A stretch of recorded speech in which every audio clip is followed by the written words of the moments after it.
वहीं तीसरे G20 tourism working group की मीटिंग से मरकजी वजीर ममलिकत पीएमओ जितेंद्र सिंह ने भी खिताब किया।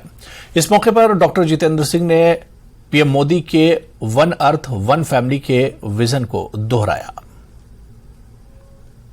Coming straight to G20 presidency, I'm sure you must have realized that the theme, which is very thoughtfully worked upon by Prime Minister Modi, is Vasudhaiva Kutumbakam, which in other words means one earth, one family, one future.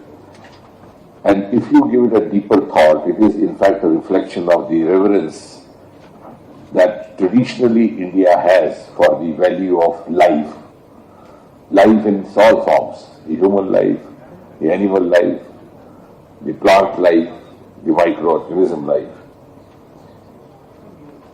And the G20 logo reflects three colors, which are indeed the colors of the tricolor, which also happens to be the national flag of India. And the visual of Mother Earth in the logo,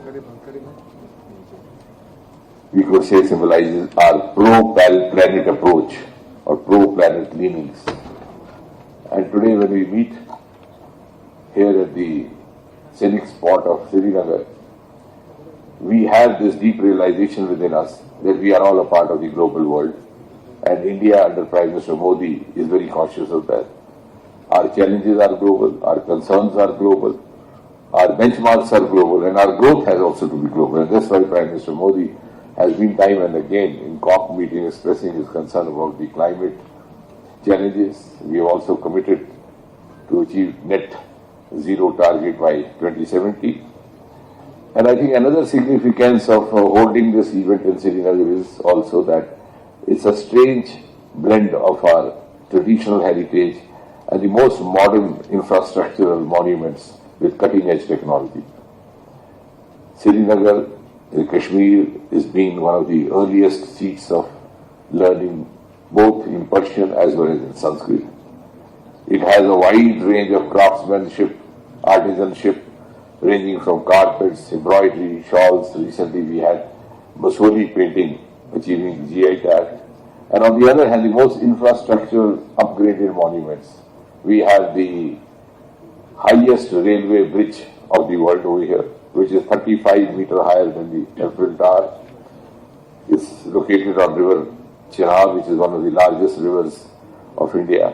Incidentally, happens to be a part of the constituency which I represent in the lower house. We have the Asia's longest bi-directional road tunnel, which is known as Bhukari tunnel. Incidentally, again a part of my constituency, but that is, I think, what Jammu Kashmir is all about.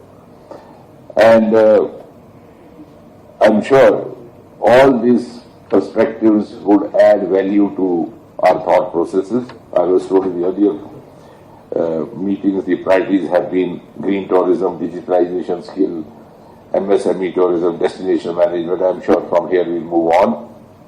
And India, I would just conclude by saying is ready to share the global responsibility as far as our obligation towards economy is concerned, towards environment is concerned, and towards society is concerned. And also one more aspect which was not talked about over yesterday and this morning is that Kashmir also has a significant amount of another aspect of tourism, and that is science tourism. A very few kilometers away from where we are sitting now, we have a place called Gulmarg and another township called Bhadrawa, another district of Doda, from where originated the Aroma mission, which was initiated by the Modi government. This is also popularly come to be known as Purple Revolution. A huge amount of lavender cultivation happening at a very large scale and providing agri-tech startup livelihood opportunities to thousands and thousands of young men and women in the agriculture sector.